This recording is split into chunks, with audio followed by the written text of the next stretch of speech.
देखो laying out और setting down समझ में आ गया कि प्रोसेस क्या होता है। बेसिकली इसमें क्या करते हैं, लाइन मार्किंग करते हैं ऑन ग्राउंड। अब इसको परफॉर्म कैसे करते हैं, बेसिकली सबसे पहले लॉन्गेस्ट वॉल की सेंटर लाइन मार्क कर देते हैं। ठीक है, this is the centre line of longest wall. हमने कंसीडर कर लिया है A B to B the longest wall. ठीक है, ए बी को हमने लॉन्गेस्ट वॉल कंसीडर कर लिया है। ठीक है, ए बी ये वाली लाइन भी लॉन्गेस्ट हो सकती है, आप किसी को भी मार्क कर ले। यदि मैं इसको सी डी मार्क करूं तो C D can also be the longest wall. ठीक है, उसको मार्क कर लिया।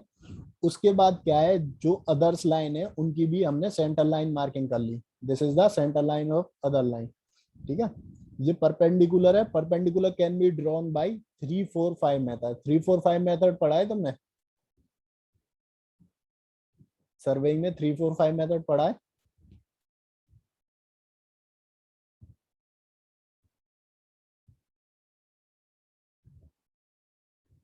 बेटा देखो, बेसिकली क्या करेंगे, 4 और 3 7 और 9 कितने हो गए, सॉरी 4 और 3 7 5 12। ठीक है, एक 12 मीटर लॉन्ग थ्रेड ले लो।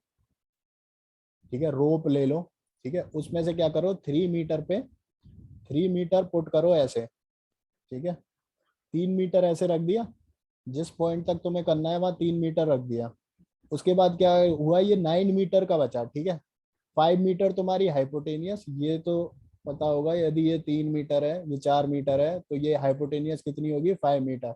जब भी ये 5 होगी, ये 3 और 4 होंगे, तो ये हमेशा राइट एंगल बनेगा। ठीक है, this will always be right angle. ठीक है, तो ये तुमने 3 मीटर मार्क कर दी। अब इसके बाद तुम्हारे पास कितनी बची, 9 मीटर। 9 मीटर, तो 9 मीटर पे क्या करो, 5 मीटर को से थ्रेड को पकड़ो। 5 मीटर से थ्रेड को पकड़ो, जहां पर भी ये इंसर्ट रुक रहा है वहां इंसर्ट कर दो और उस लाइन को पुट ड्रॉ कर दो। उस लाइन को ड्रॉ कर दो तो जो वो आएगा वो राइट एंगल होगा। समझ में आई है? बाकी इसके लिए डिफरेंट डिफरेंट इंस्ट्रूमेंट भी होते हैं, जैसे ऑप्टिकल स्क्वायर वगैरह यूज करते हैं। ठीक है, उनकी हेल्प से भी निकाल सकते हैं। अभी भी किसी को नहीं समझ में आई, एक और बार समझ लो। ठीक है, 3 मीटर यहाँ पुट कर दी, ये 3 मीटर हुई, ये 3 मीटर हुई। इसके बाद क्या बचा, 4 और 5, मतलब 9 मीटर बची टोटल। अब 4 या 5 किसी को भी 4 मीटर के डिस्टेंस पे कुछ भी रख लो, जैसे पेन रख ली। ठीक है, पेन रखने के बाद उस 4 मीटर को यहाँ कहीं इंसर्ट होगा, यहाँ कहीं आएगी वो पेन। ठीक है, अब उनको ड्रॉ कर लेना। जैसे ही ड्रॉ करोगे तो तुम्हें ये परपेंडिकुलर मिल जाएगा। ठीक है, ये परपेंडिकुलर मिलने के बाद ये लाइन तुम ड्रॉ कर दोगे। सिमिलरली यहाँ तुम्हें परपेंडिकुलर मिल जाएगा, परपेंडिकुलर मिलने के बाद ये लाइन ड्रॉ कर दोगे। सिमिलरली यहाँ तुम्हें परपेंडिकुलर मिल जाएगा, ये परपेंडिकुलर मिलने के बाद यहाँ लाइन ड्रॉ कर दोगे। ठीक है, पैक्स पता है, पैक्स क्या होते हैं? पैक्स, वुडन पैक्स यूज करते हैं। पैक्स जो है वो मार्क, लाइन को मार्क करने के लिए यूज होते हैं। ठीक है, जैसे नेल होता है, नेल किसी फॉर्म में होते हैं, थोड़े से बड़े होते हैं उनसे। ठीक है, पैक्स यूज कर लेते हैं। इसके बाद ये तुमने क्या की, हर लाइन की सेंटर लाइन मार्क कर ली। अब सेंटर लाइन से इक्वल विड्थ लेके, सेंटर लाइन से equal width on both the side हम क्या मार्क कर देंगे उसमें, एक्सकेवेशन लाइन। क्या मार्क कर देंगे उसमें, एक्सकेवेशन लाइन। ठीक है, अब हमने हल उसकी एक्सकेवेशन लाइन मार्क कर दी। यहां तक सबको क्लियर है, कोई डाउट? बहुत इजी सा प्रोसेस है, बस तुम्हें स्टेप्स लिख दी है।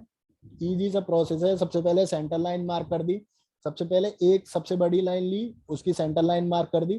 सेंटर लाइन उसकी मार्क करने के लिए बाद अदर जो लाइन है उनकी सेंटर लाइन मार्क कर दी। उसके बाद क्या किया, excavation line equal width on both side of the centre line mark कर दी। ठीक है, ये तुम्हारा पूरा प्रोसेस है। अब ये तो जब है जब तुम्हारा जो एरिया है बहुत कम है। सपोज करो एरिया बहुत ज्यादा है, तो instead of using these PACS on the ground, in PACS को ग्राउंड पे यूज करने के बाद एक हम पिलर स्ट्रक्चर बना देते हैं, या पिलर स्ट्रक्चर कंस्ट्रक्ट कर देते हैं, उनके ऊपर इन पैक्स को मार्क करते हैं। ठीक है, ताकि दूर से विजिबल हो। क्लियर है? This is the process of setting और लेइंग आउट। या तो सेटिंग कह लो या लेइंग आउट, ये प्रोसेस है तुम्हारा। ठीक है, नेक्स्ट क्या है, एक्सकेवेशन ऑफ फाउंडेशन ट्रेंच।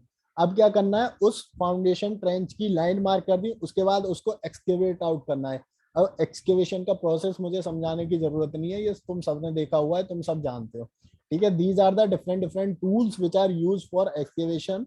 ये टूल्स भी एक अलग से प्रैक्टिकल है, उसमें पढ़ोगे different terminology used in building construction, जैसे पेन हुआ, बोनिंग रोड हुई, ठीक है, लाइन एंड पिंस हुई, ट्रॉवल्स हुए, ये टर्मिनोलॉजी तुम पढ़ोगे एक प्रैक्टिकल में सेपरेटली बिल्डिंग कंस्ट्रक्शन में।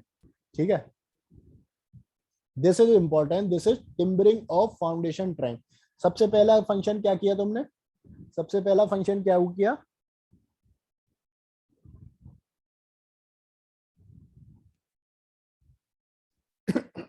बोलो बेटा जल्दी, सबसे पहला क्या किया, हाँ सेटिंग और लेइंग आउट। ठीक है, उसके बाद क्या किया, सेटिंग और लेइंग आउट के बाद क्या किया, एक्सकेवेशन। ठीक है, अब नेक्स्ट आता है टिम्बरिंग। सबसे पहले फील्ड में तुमने लाइन मार्क कर ली, लाइन मार्क करके तुम छोड़ दोगे, ठीक है, ये तुम एज अ इंजीनियर करोगे। उसके बाद जो एक्सकेवेशन वाला काम करेगा, जो भी लेबर होगी वहाँ वो करेगी, लाइन मार्किंग भी वो ही करेगी, बट तुम उसे समझाओगे कि लाइन मार्किंग करनी कैसे है। ठीक है, तुमने लाइन मार्क करवा दी, लाइन मार्क करवाने के बाद उसको एक्सकेवेट आउट करवा दिया। अब जब एक्सकेवेशन प्रोसेस हो रहा होगा, जब एक्सकेवेशन प्रोसेस हो रहा होगा तब एक और चांसेस है। पहली लाइन पढ़ो, व्हाट इज टिम्बरिंग, इसी लाइन से तुम्हें पूरी टिम्बरिंग समझ में आ जाएगी। For excavation more than 1.5 metre depth, यदि एक्सकेवेशन 1.5 मीटर से ज्यादा है, एंड जो एक्सकेवेशन तुम कैरी आउट करते हो, कर रहे हो, इट इज इन लूज और वीक सॉइल, जो सॉइल है वो लूज है या वीक है, तो हम क्या करेंगे, साइड सपोर्ट प्रोवाइड करेंगे उस सॉइल को, उस सॉइल को हम साइड सपोर्ट प्रोवाइड करेंगे। जो ये सपोर्ट है, ये जो साइड सपोर्ट है, they are made up of timber and the process is called as timbering. समझ में आया, side supporting done with the help of timber is known as timbering, side supporting done with the help of timber is known as timbering. Basically क्या किया, जब तुम डिग करोगे और soil हुई लूज, सॉइल हुई लूज, ये मान के चलो एक्सकेवेशन है तुम्हारी, ये तुमने वो सॉरी फाउंडेशन है, जब तुम इसको एक्सकेव आउट कर रहे होगे तो चांसेस होगा यहाँ से सॉइल नीचे गिरे। ठीक है, यदि सॉइल होगी लूज, साइड से गिरने के चांसेस होंगे। समझ में आ रही है ये चीज,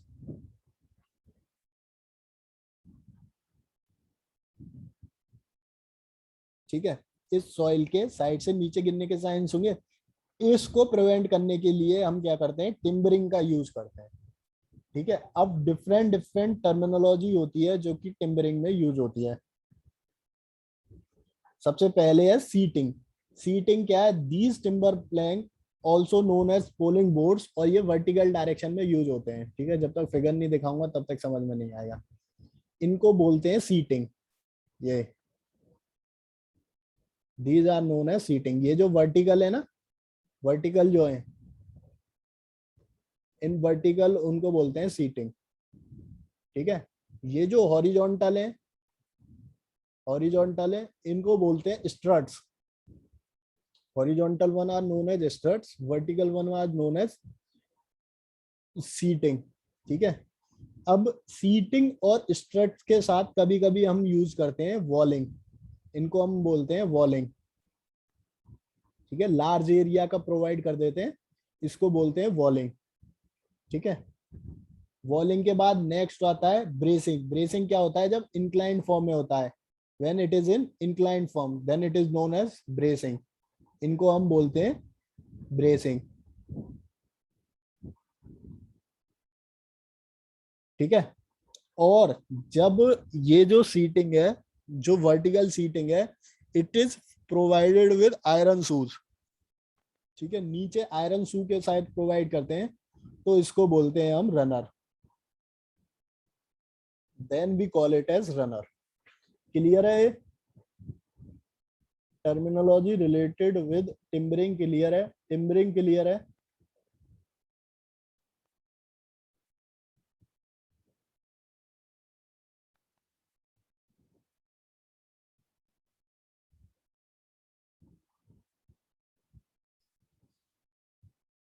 अनिकेत, क्या नो, क्या चीज क्लियर नहीं है,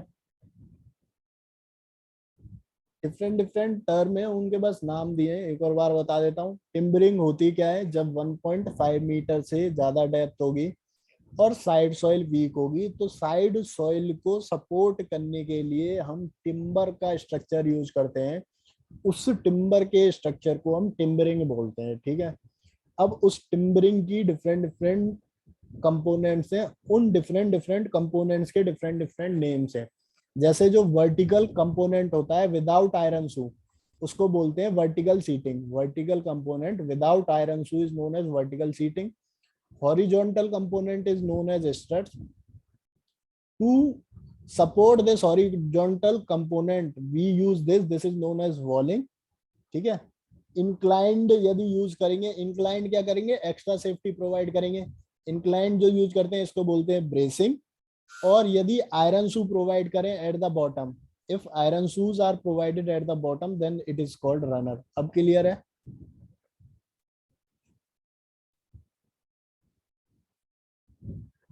अनिकेत।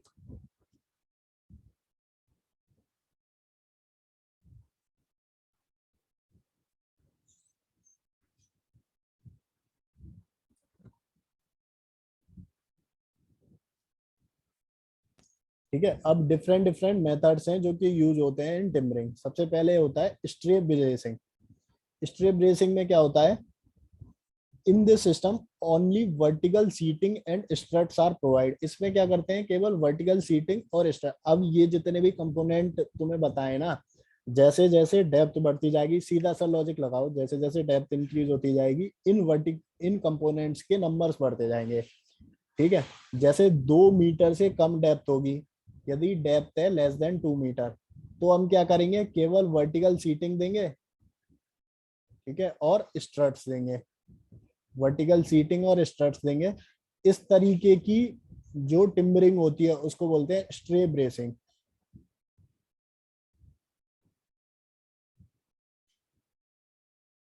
ठीक है। यदि इसके साथ वॉलिंग भी प्रोवाइड कर रहे हैं, walling is also provided with this, ठीक है। यहाँ हमने वॉलिंग प्रोवाइड कर दी, इसको क्या बोलते हैं, बॉक्स सीटिंग। इसको कब प्रोवाइड करते हैं, जब ग्रेटर देन 3 मीटर हो। ग्रेटर देन 3 मीटर हो तो इसको बोलते हैं बॉक्स सीटिंग, ठीक है। वर्टिकल सीटिंग कब प्रोवाइड करते हैं, जब डेप्थ है ग्रेटर देन 10 मीटर। तो इसके साथ हम क्या प्रोवाइड करेंगे, इसके साथ ब्रेसिंग भी प्रोवाइड कर देते हैं, ठीक है। Bracing is also provided with this, ठीक है। रनर सिस्टम में क्या करते हैं, रनर में क्या करेंगे, नीचे आयरन शू होंगे। इसको कब प्रोवाइड करते हैं, जब बहुत लूज सॉइल होगी, when the soil is very loose, ठीक है, तब हम रनर प्रोवाइड करते हैं। Then we go with runner.